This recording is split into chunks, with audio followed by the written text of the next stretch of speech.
Ladies and gentlemen, salam, namaste, khushamadi. You're watching your favorite show on ITV Gold. That's the Monty Khan Show. I'm right here in Mumbai in company of an exceptional, intelligent human who's given us gifts in Bollywood industry. Films which have marked 30 years, hits such as Qayamat Se Qayamat Tak, Jo Jeeta Wahi Sikandar, Akele Hum, Akele Tum, and also produced a very, very entertaining film called Josh. Ladies and gentlemen, put your hands together for the one and only Mansoor Khan. Mansoor sir, how are you doing today? It's such a pleasure and honor to be in your company. Well, thanks so much. It's a pleasure, joy, and a great opportunity for me to reach out, Monty. So actually, the pleasure is mine. Absolutely, sir. I mean, your films have been so iconic, larger than life. There are films which come and enter a part of our life, but there are films that stay in our soul. Films like Qayamat Se Qayamat Tak, Jo Jeeta Wahi Sikandar, they have left a legacy which, stays forever, timeless. Martin Scorsese always said that there are two kinds of cinema, mortal and immortal. And, I kind of like privileged to be in your company because you have given us immortal cinema. Well, thanks so much, and thanks to the scheme of things. So first of all, I was not planning to be a filmmaker. I know, I wanted to get into that. That's one thing. Yeah. So, and secondly, when I started my first film, I was not planning it from the box office point of view. Correct. I always work from an internal point of view. Correct. So, I'd love the final fate of the film is something I leave to the audience and the rest of the world, I was reading about your journey, sir, and correct me if I'm wrong somewhere, IIT, and then you went into MIT, Cornell University, education at the top of its, top of the pyramid. What were you trying to do, and what made you make that little telefilm, which apparently Nasir Saab saw, and what? Take us through your journey. I'm very intrigued. So, first of all, let me clarify. Yes. I went to these three institutes, but I dropped out of... All three? No, all three. From Cornell to MIT, I changed college. You changed college, okay. But I dropped out of IIT, then I started in Cornell from the start. And then in the third year, I went to MIT. And then I dropped out. Got you. Now, it's not because I was not getting good grades over there. But there was a shift of mind. Okay. So at that stage of time, I was totally into science, technology, electronics, computers, data.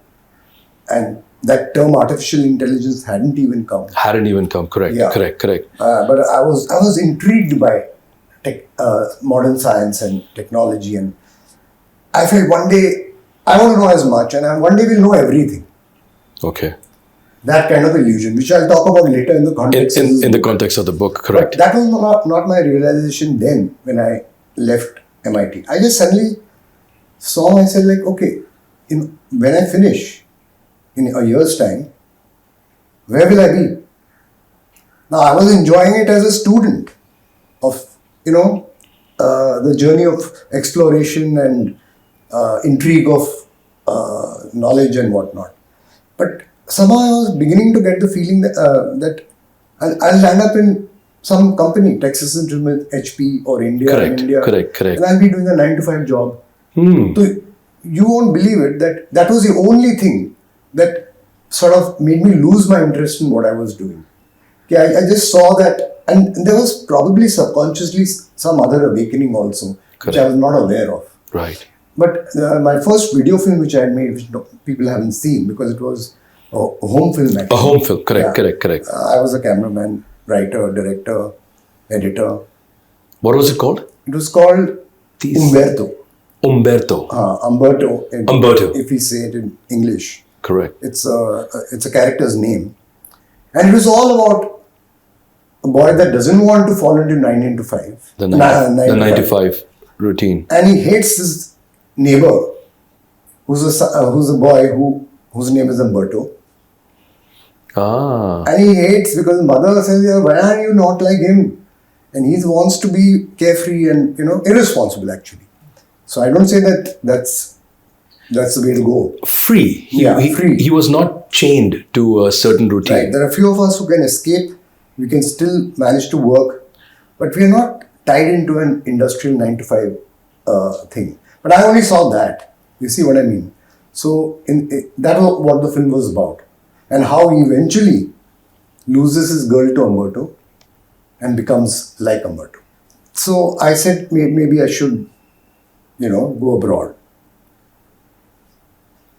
He didn't question your... He did. He didn't question, but he said, why do you want to go abroad and do all this? Why don't you make films? Correct. And actually I had no passion or interest in films. I'm not a film lover. I'm not a cinema, knowledgeable. You used to not sit and watch your dad's films. I used to only watch him working, him discussing his script, him discussing the lyrics, him discussing what he wanted out of the music director. And I used to enjoy the music sessions the most. But I also enjoyed the story sessions. Because somewhere inside me there was a storyteller. There was a storyteller. Yeah, so I'm a storyteller. I But see. I didn't want, there's no medium that I'm attached to. Got you. See, so I had no particular, and in those days Bollywood was a little looked down upon, Okay. So mainstream, South Bombay kids would not aspire to be in Bollywood and all that. Right. English right. speaking, English speaking. Yeah. It had a very different image, and now Bollywood is totally happening. It's totally happening. Yeah. It's become global now. Which is good, because all the quality of all the technicians and this and that and writers and directors they are of a much varied range. Right. So anyway, I don't know, even then I'm not at present interested in making a film. I'll make it if I have to say something. Correct. So he said that, and I said, no, I mean, come on, yeah. I told my dad, I have no inclination towards it. I can't believe you said that to the great legendary Nasir Hussain Saab. I mean, well, only because he was my father. He was your father. I mean, But, look at his hits. Yadon Ki Baaraat, Yeah. Kharwan. I mean, Zamane Ko Dikhana Hai. These are like cult films, People so, but we were never impressed you. we were my sister and me, or not my sister so much, but we used to go and watch his trials. And after the trial, in those days they used to have trials. Correct. Nowadays, everybody's so scared of piracy, there are no trials only. Right. And we would go to the trial and come out fully criticizing his films. How did this happen? What a coincidence. Oh, how stupid. This, that. You were like real South Bombay Real kid. brat. But I was not in South Bombay.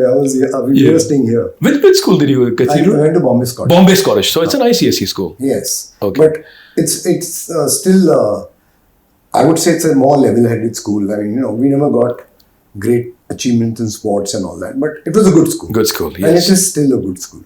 So Right. my dad would patiently listen, He'd eating his lunch or whatever he was doing. What a man. Acha. And all that.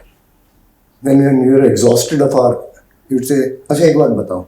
Maza aaya ki nahi? That was the main thing. That's where we would get stuck. हाँ, मजा तो आया मजा तो आया था. था. पर हम लोग खामा intellectual बनने की कोशिश कर रहे थे.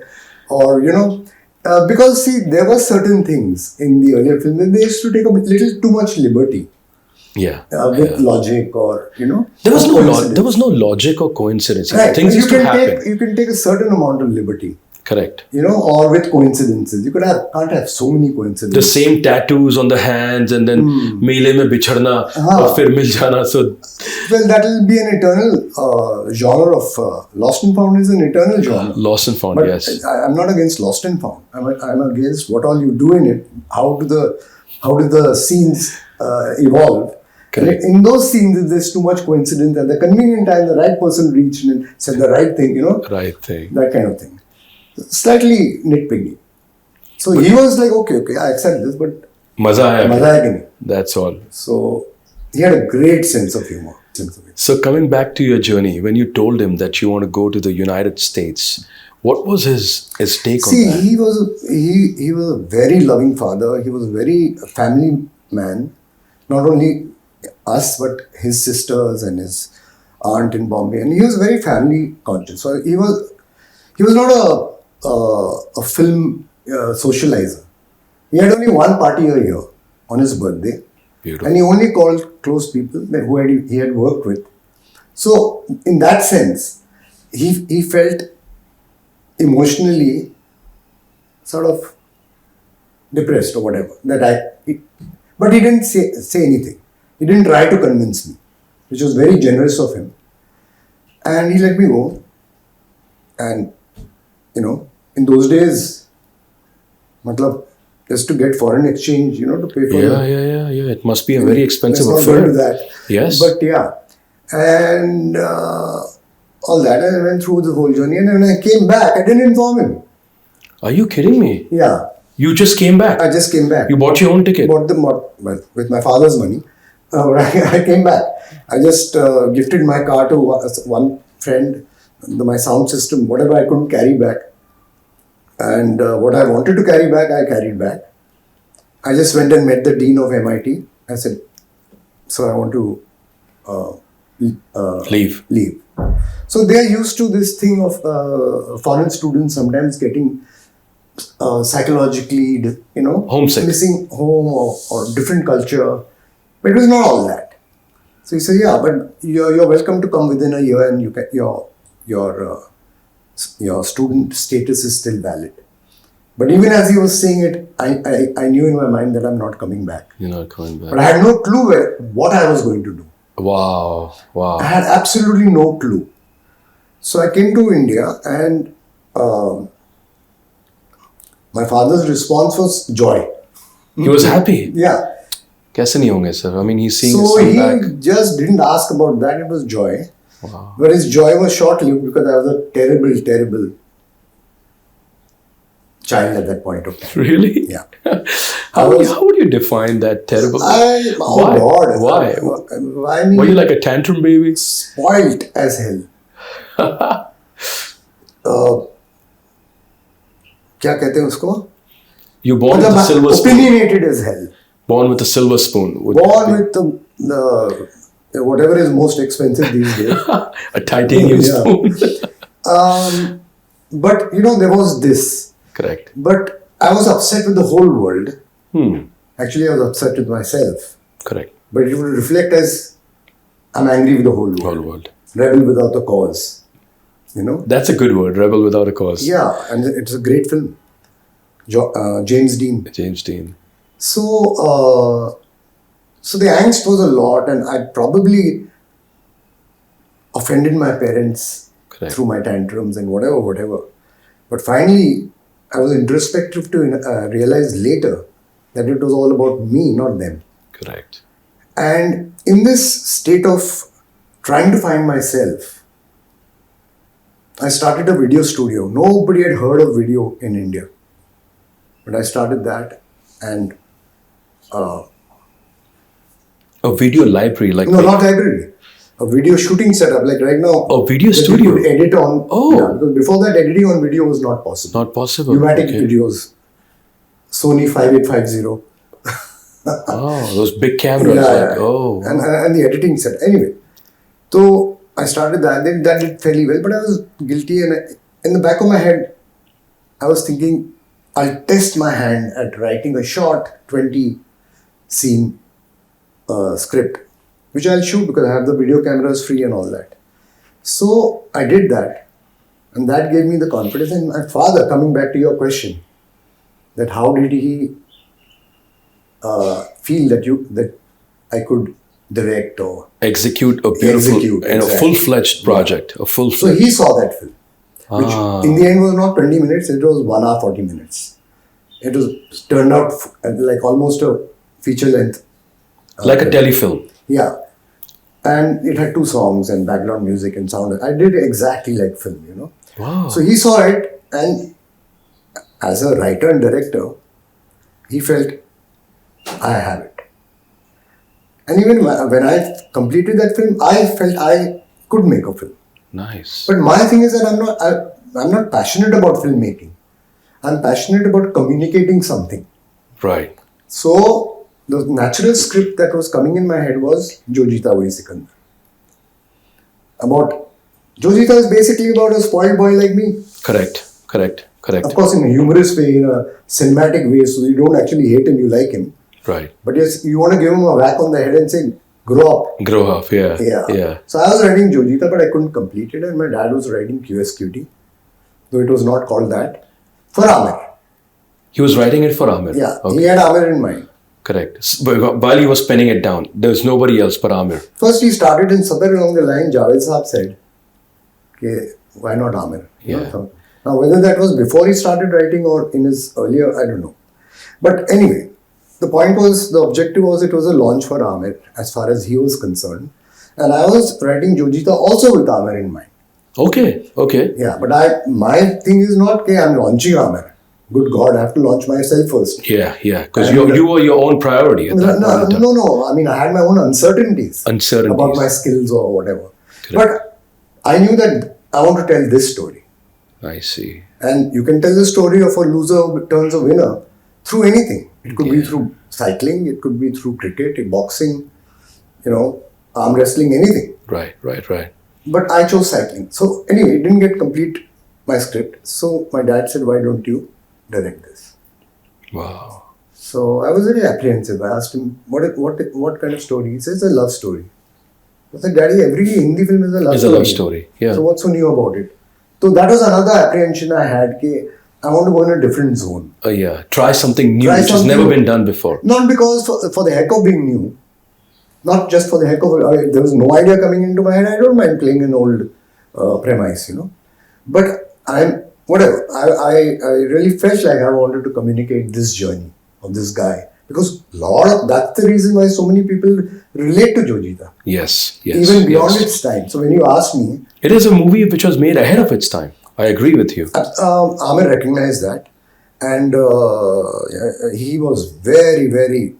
He had strong belief in the film through its ups and downs. And what he said, at that time he told me, look, whatever mistakes you've made, we'll reshoot. Okay. Because you've written a script for perpetuity. His vision was far deeper than mine. Yes. And that's what he feels about my book. He is much more, smitten by it. I like it. But I'm only happy I finished it. So हम लोगों ने वो बनाई film and QSQT. And it's good in a way, because actually I was not ready. Both as a writer and as a director. I learned a lot about writing and the Indian audience. Because I came on a high horse. I don't do these things. Correct. Then I realized, there are certain things which our Indian audience relates to. Yes. See, I was also always into emotions. But I would say I cut out the moms here, they disturb me. I always have a crying mom in the background. But it depends on what your story is. Yes. You see? So, I mean, just the way you mentioned that Qayamat Se Qayamat Tak was just like another Romeo, Juliet, He Ranja, same love story. It is a classic your treatment, story format. I think your treatment was what separated You're absolutely right. So, luckily I was sensitive of that. I would write the scenes and, my scene is not written like these modern new American screenplays. In fact, I can never understand them. I write it more like a book with notes inside and, because that reminds me what the character is feeling. What I'm trying to convey. Does it come out, So I can't just write a little description dialogue. It doesn't work for me. So, that way. So I'm very clear of the definition of particularly Amir and Juhi's character. Juhi's character, my dad defined. Okay. She says hum. She says that was huge nuance that he added, and people found it very different. Cute. Yeah, cute. Were you involved in casting of Juhi? Yes. Or your dad? No. Juhi, I was convinced about.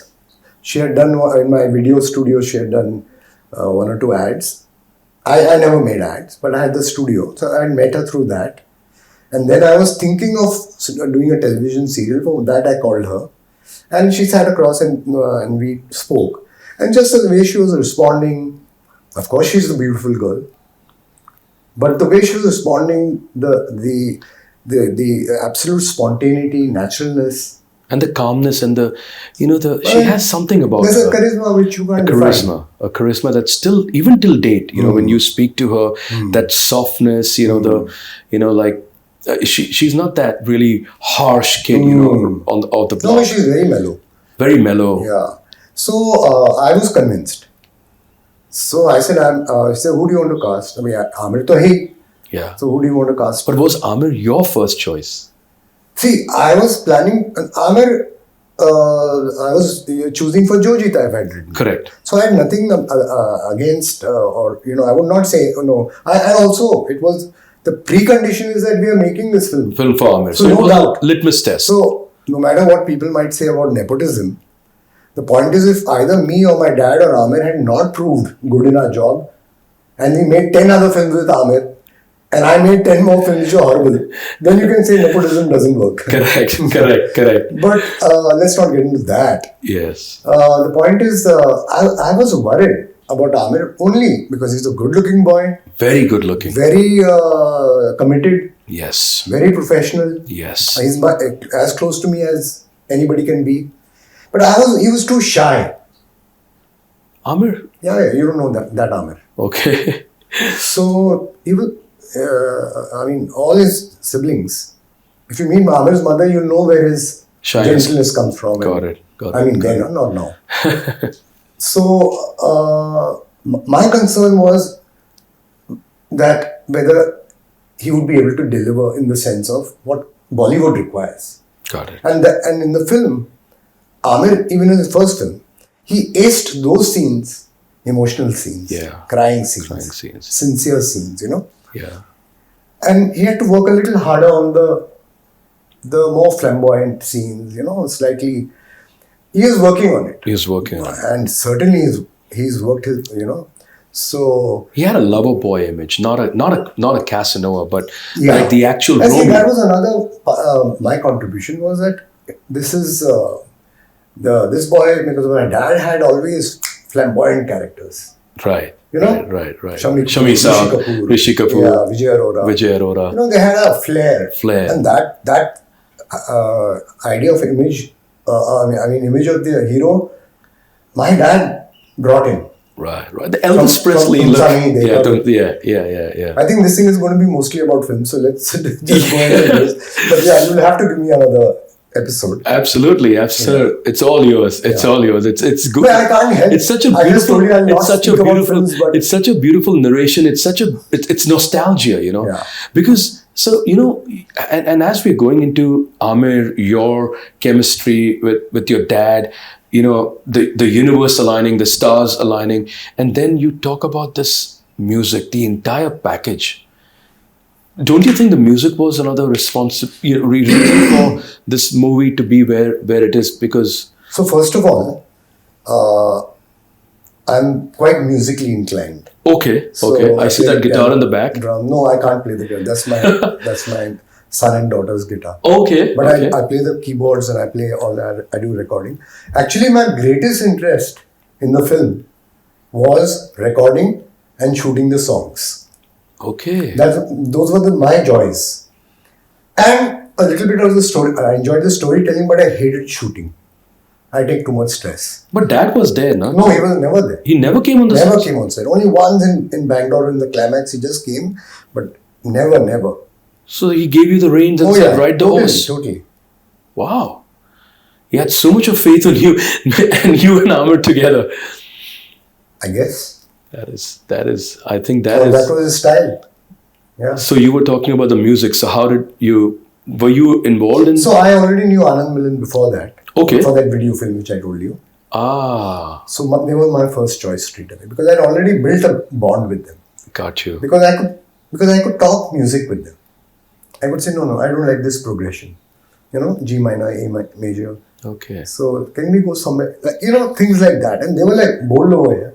They said, okay, we've never worked with anybody like this.